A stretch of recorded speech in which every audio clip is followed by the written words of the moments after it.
नमस्कार भाई बहन। आज का वीडियो ये भी एक जानकारी है और इस तरीके की जानकारी है जो आम लोगों को पता नहीं होती कई दफ़ा और होता रहता है। हालांकि बड़े बूढ़ों को सबको पता था ये बात है पुराने, पर क्योंकि आजकल लोग ध्यान नहीं देते हैं और ज़्यादा तंत्र मंत्र में फिर फंस जाते हैं। यानी कई बार ऐसा भी होता है कि कई बीमारियां आ जाती हैं, तो चलती रहती है बीमारी, यानी पैसा उनका लगता रहता है उसमें। तो उसी वजह की बात है ये। तो कारण है जो कि खुद देखे हुए हैं लोगों ने, तो ये वो शेयर कर रहा हूँ मैं आपको इसलिए कि कई बार आम लोगों के घरों में दिक्कत आती रहती है और वो सोचते रहते हैं कि हमारे घर में किसी ने तंत्र कर दिया, ये कर दिया, आत्मा आ गई, ये आ गई, वो आ गई। पर वो ये नहीं देखते कि हमारे घर में कमी क्या हो रही है। तो मैं वो कमी बता रहा हूँ आप लोगों को, ताकि लोगों के घर में कमी नहीं हो, तो फिर उनको पूरा पता लग जाएगा कि हाँ कोई नेगेटिव शक्ति आ रही है, उसको हटाना है। वो तो आम बात है, पर कई बार हमारे घर में कमी हो जाती है, उस तरीके की बात है। ये बिल्कुल प्रत्यक्ष प्रमाण मिलेगा आपको। और आप जिनके घर में तंत्र मंत्र हो आप उनके घर में भी जाके देखेंगे तो ये सिचुएशन मिलेगी जो मैं आपको बता रहा हूँ। 100% मिलती है ये उन लोगों के घर में। अगर आप कोई घरेलू भगत भी हैं उनके घर में जाते हैं आप ठीक ठूक करने, तब भी आप देखें ये नज़र बना के कि जो मैं चीज़ें बता रहा हूँ ये उनके घर में मिलेंगी। तो आज मैं जो बता रहा हूँ वो है चप्पल के बारे में।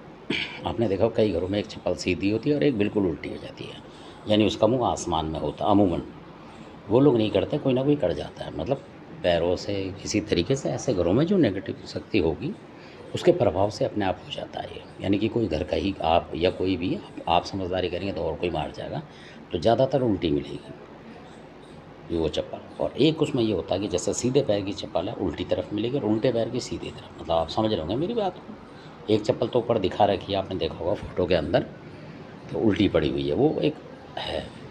उसी तरीके से जैसे सीधे पैर की सीधी तरफ होती है और उल्टे पैर की उल्टी तरफ चप्पल जैसे हम पहनते हैं, तो वो मतलब बराबर हो जाएगी। मतलब जो सीधी तरफ की वो उल्टी तरफ चली जाएगी, उल्टी तरफ की सीधी, ऐसे हो जाएगी आपके घर में ऑटोमेटिक। आप देखेंगे इस तरीके से हो जाएगी, या वो आमने सामने घूम के एक दूसरे के मुंह उनके आमने सामने हो जाएंगे।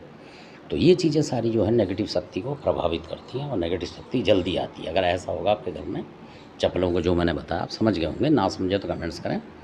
तो क्योंकि इसीलिए किसी ने बोला था कि आप जो चीज़ बताते हो उस चीज़ की फ़ोटो डालो, यानी जिस माता के बारे में बताते हो उस माता की डालो, जिस देवता की बताते हो उस देवता की डालो। तो हम तो किसी की भी डाल रहे थे, तो इसलिए हम इसमें सावधानी बरत रहे हैं कि इसलिए चप्पल वगैरह की भी डाल रहे हैं आपके सामने, ताकि जिस चीज़ का वीडियो है उस चीज़ का आपको पता लगना चाहिए आसानी के लिए।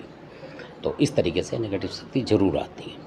और इसमें एक छोटी सी बात और जोड़ता हूँ कि अगर आप दहली पे चप्पल बार बार छोड़ देते हैं, दहली के बीचों बीच, तो कोई शक्ति मतलब नेगेटिव शक्ति आराम से आपके घर में आके बाहर करेगी आपके ऊपर।